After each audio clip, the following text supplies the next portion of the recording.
Hello all.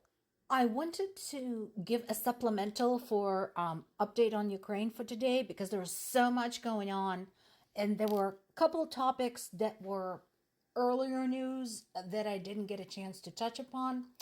So, first of all, to those asking questions about Donbas and what role that piece of the conflict played in the current situation. So that began in 2014, right after the annexation of Crimea.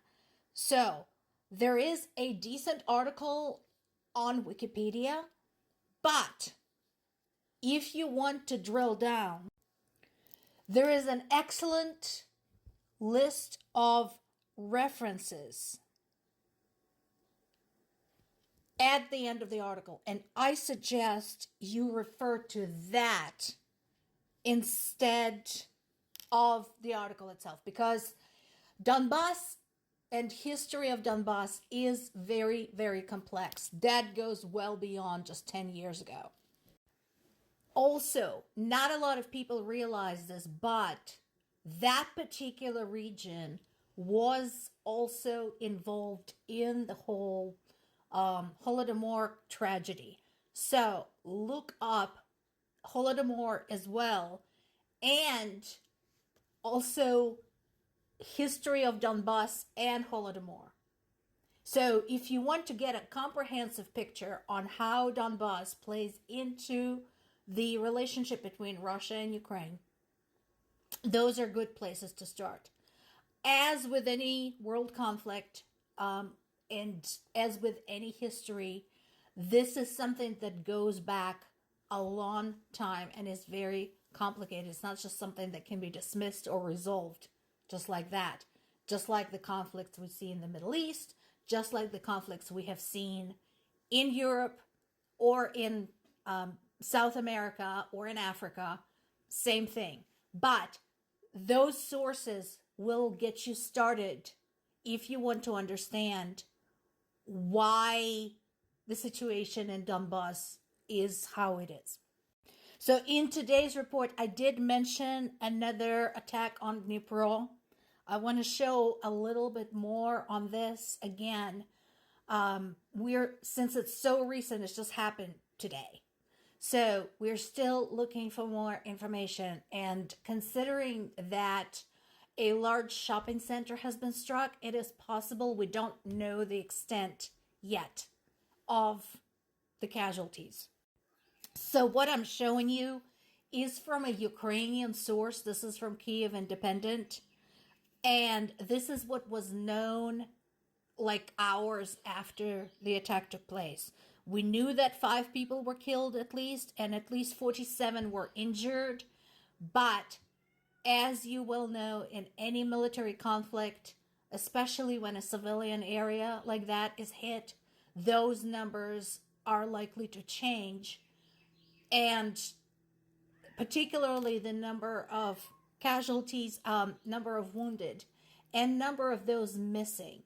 In those situations, and we've seen this pretty much throughout the course of the war, whenever we had a large building, apartment building, office, hospital, etc., struck, we had to wait until we knew how many there were dead and wounded, because people were trapped under the rubble, or people who managed to escape didn't have a chance to get back in touch with their families, so they were declared missing. So this is what was known, like I said, shortly after the strike had occurred. We also know that after the hit, a fire started at a nearby medical facility. So Dnipro being a city, obviously certain places are just clustered, much like in the cities in America. It's not uncommon to see, a shopping mall, a hardware store, a clinic, or a hospital, all kind of in the same area. So this was the case. So there was a medical facility right next to that mall, and fire started So still getting more details about that. And then based on Ukraine's Air Force, here's what we know about what was launched at the site. We had an Iskander-K cruise missile, Kha-59 guided aerial missiles, 5 Shahed drones, and 1 Orlan reconnaissance drone. And we talked about this many, many times. Shahed drones are supplied to Russia by Iran. And basically this conflict, this war, has been like a big testing ground for Iranian weapons, specifically for the drones. Because when the war started, they were not widely used anywhere, and Russia asked for some, so they just sent them some. So that's what's going on. Some of you have been asking how my parents are doing. So my parents are alive. I spoke to them on Sunday. Somebody also asked, so if you support Ukraine, weren't you in Ukraine? Actually, had it not been for my parents, ironically, I would have been, likely. I know I would have made a shitty soldier because I am not young and I have some physical and psychological chronic issues, but, I could have done something else. I could have been a medic. I have some first aid experience. It could have been an analyst or whatever, something. But as of right now, my parents' only contact outside of the country is me. So if they have to evacuate and go somewhere, I'm the only person who can get them out. As of right now, so the way the refugee status works, it's kind of funny. You're not considered a refugee until you're literally running. And so they are getting shelled very heavily on a daily basis, but they're not actually fleeing an invading army. So they're not formally considered refugees.